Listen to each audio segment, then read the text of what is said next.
حضرت سیدنا عبداللہ بن مسعود رضی اللہ تعالیٰ عنہ آپ روایت کرتے ہیں کہ مصطفیٰ کریم صلی اللہ تعالیٰ علیہ وسلم آپ منبر پر رونق افروز تھے، بیٹھے ہوئے تھے۔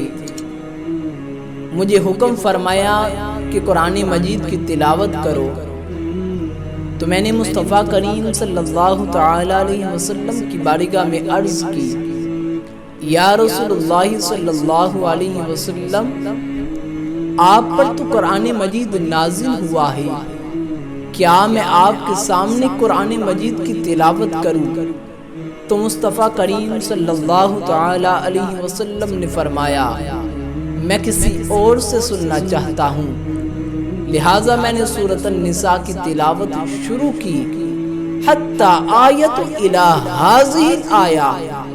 آپ فرماتے کہ جب میں اس آیت کریمہ پر پہنچا، فَكَيْفَ إِذَا جِئْنَا مِن كُلِّ أُمَّةٍ بِشَهِيدٍ وَجِئْنَا بِكَ عَلَىٰ هَٰؤُلَاءِ شَهِيدًا۔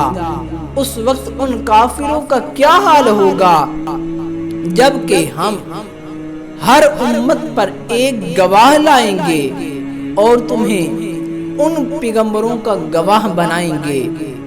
قَالَ حَسْبُكَ الْآنَ فَالْتَفَتْتُ إِلَيْهِ فَإِذَا عَيْنَاهُ نَذْرِفَانِ۔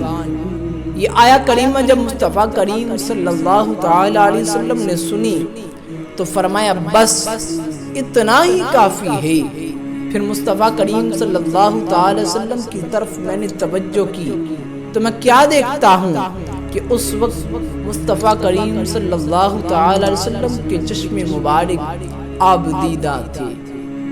اعلیٰ حضرت فاضل بریلوی رحمت اللہ تعالیٰ علیہ آپ فرمانے لگے، اللہ کیا جہنم اب بھی نہ سرد ہوگا، اللہ کیا جہنم اب بھی نہ سرد ہوگا، رو رو کے مصطفیٰ نے دریا بہا دیے۔